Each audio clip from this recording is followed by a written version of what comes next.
ஒரே விஷயம் தான் மக்கள்லாம் பேசிக்கிருக்காங்க. அந்த 3i அட்லஸ்னால் என்னையான்னு இருக்காங்க. 3i அட்லஸ்ன்றது வேறு ஒன்றும் கிடையாது. ஒரு விண்வெளி ஆப்ஜெக்ட் நம்ம நோக்கி வந்துக்கிருக்கு. அதாவது சோலார் சிஸ்டம் நோக்கி அதிவேகம் வந்துக்கிருக்குன்னு இருக்காங்க. இது ஏன் இந்த பேர் வச்சாங்கன்னா 3ன்றது மூணாவது நம்ம கண்டுபிடிச்ச மூணாவது விண்வெளி ஆப்ஜெக்ட்ன்றது இதோடைய பொருள். ஐன்றது இன்டர்ஸ்டெல்லர் ஆப்ஜெக்ட், அதுக்கான ஐன்னு நோட்டேஷன் கொடுத்துருக்காங்க. அட்லஸ்ன்ற சீநாட்டில் இருக்க அட்லஸ்ன்ற டெலஸ்கோப்பில் பார்த்துருக்கனால இந்த பேரை இதுக்கு பின்னாடி வச்சுட்டாங்க. இது வேறு ஒன்றும் கிடையாது. அதிவேகமாக வந்துக்கிட்டு இருக்குன்னு சொன்னேனே, அதோடைய வேகம் என்னென்னா 1,37,000 மைல்ஸ் பெர் ஹவர்னு இருக்காங்க. அது வந்து நம்ம பாஷையில் புரியுற மாதிரி சொன்னோம்னா 61 கிலோமீட்டர் பெர் செகண்டு. பார்த்துக்கிங்க எம்பிட்டு வேகம் வருதுன்ட்டு. இது சூரியன் நோக்கி போக போக இன்னும் வேகம் கூடும் இருக்காங்க.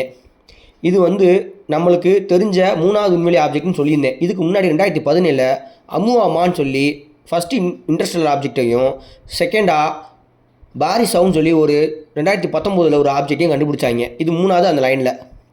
இதோடைய பாத் எப்படி இருக்கும்னா ஹைப்பர்போலிக் பாத்தாக இருக்குன்னு சொல்லியிருக்காங்க. அதாவது இதோடைய ட்ரெஜெக்டரி ஹைப்பர்போலிக் பாத்தாக இருக்குன்னு இருக்காங்க. அந்த ஹைப்பர்போலிக் பாத்துக்கான வெலாசிட்டி எப்படி இருக்கும்னா, இதோடைய அந்த பொருள் வருதில்ல நம்ம நோக்கி, அந்த பொருளுடைய வெலாசிட்டியும் எஸ்கேப்பிங் வெலாசிட்டியும் மேட்ச் பண்ணி பார்ப்பாங்க.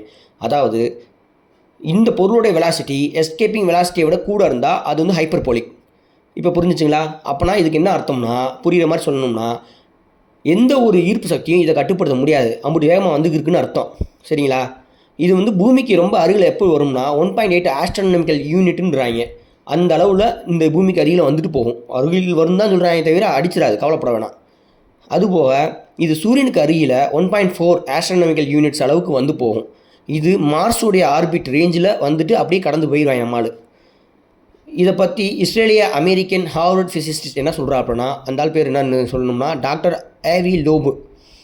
இதோட ட்ரெஜெக்டரி வந்து 0.005 அந்த அளவுக்கு தான் இருக்குன்றாங்க. நம்ம பூமியை கடந்து போகிறதுக்கான சுற்றுவட்ட பாதையே இவ்வளோ தான் இருக்கும். அதனால் இது வந்து கவலைப்பட தேவையில்லை. அதுபோக அக்டோபர் 29, 30 அப்போ செவ்வாய் கிரகத்தின் சுற்றுவட்ட பாதையில் சென்று அப்படியே பின்னாடி போயிரும் இருக்காங்க சூரியனை நோக்கி. அதனால் இதை பற்றி நம்ம கவலைப்பட தேவையே இல்லை. அதுபோக டாக்டர் டேரல் ஸ்லீகன்மேன் என்ற ஒரு மிச்சிகன் ஸ்டேட் யூனிவர்சிட்டி அவர் என்ன சொல்கிறாப்புனா, இது வந்து முழுக்க வாழ்ந்ததுக்கான நடவடிக்கையே கொண்டிருக்கு. அதனால் இதை பற்றி கவலைப்பட தேவையில்லை. இது வந்து ஒரு ஸ்பேஸ் ஆப்ஜெக்ட் தான். அதனால் ஸ்பேஸ் ஷிப்பு கிடையாதுன்னு ஒரு ஒரு குண்டு பூஜிக்கு போடாமல் இருந்தாப்புல நம்மால்.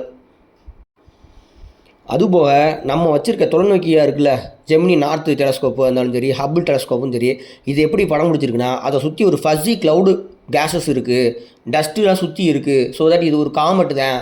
காமெட்னா என்னது, ஒரு விதமான வால் நட்சத்திரம் அப்படின்னு இருக்காங்க. சரி, அதனால் அதை பயம் இல்லைன்னு சொல்லிட்டோம். சொல்லப்போனால் இதோட வழிபாதையானது விசித்திரமாகவும் புரியவும் முடியாதுன்னு தான் இருக்குன்றாங்க. ஆனால் இதுலேருந்து எந்த விதமான ரேடியோ ஆக்டிவ் சிக்னல்ஸோ எந்த விதமான ட்ரெஜெக்டரி சேஞ்சஸோ இல்லை. ஸோ அதனால் நம்ம பற்றி கவலைப்பட தேவையில்லையா? அது மாதிரி யூரோப்பியன் ஸ்பேஸ் ஏஜென்சி என்ன சொல்லிடுச்சுன்னா, இது வந்து டிப்பிக்கல் இன்டர்ஸ்டெல்லர் ஆப்ஜெக்ட் தான். ஸோ இதை வந்து நம்ம கவலைப்பட தேவையில்லைன்னு அதுவும் ஒரு கன்ஃபர்மேஷன் கொடுத்துருச்சு.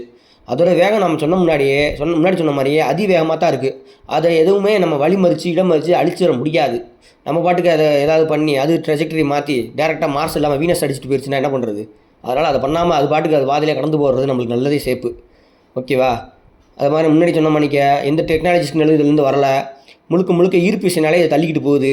அது வந்து இது மாதிரி நம்மளுக்கு நம்ம ஒரு சோலார் சிஸ்டம் இருக்கோ அதே மாதிரி அங்கே ஒரு ஸ்டார் சிஸ்டம் இருக்கும் வெளியே. அதுலேருந்து இங்கே வந்துருக்கு இப்படி வேகமாக. இது வந்து பொதுமையாக சொல்லணும்னா டிசம்பர் மாதத்தில் சூரியன் நோக்கி சென்றும். அது வந்து பெரியலின் ஸ்டேட்டுன்னு சொல்லுவாங்க. அந்த ஸ்டேட்டு சூரியனை ஒட்டி போனால் அது பெரியலனும், சூரியனை நோக்கி தாண்டி வந்துருச்சுன்னா அது அப்பீலின் ஸ்டேட்டுன்னு சொல்லுவாங்க. இது வந்து ஒரு டெக்னிக்கல் வேர்டு. இதை பற்றி ஒரு ஆர்டிக்கலே விட்டுருக்காங்க. அந்த ஆர்டிக்கல் என்ன சொல்லிச்சுன்னா, இது வந்து பாரிசவுன் நான் சொன்னேன்ல, செகண்டாக கண்டுபிடிச்சாங்கன்னு சொன்னேன்ல 2019. அது மாதிரி ஒரு விண்வெளி பொருளாகவே இருந்துருச்சுன்னா ரொம்ப நல்லது. இது வந்து நம்மளுக்கு நல்ல ஒரு படிப்பை தரப்போகுதுன்னு எப்படி சொல்லுது, இது மாதிரி விண்வெளி பொருளை பற்றி ஒரு புரிதலை திறந்துட்டு போகும் அப்படின்னு சொல்ல வராங்க. ஸோ இது நம்ம ஈஸியாக ஜாலியாக டேக் இட் ஈஸியாக போய்கிட்டே இருக்க வேண்டியதான்.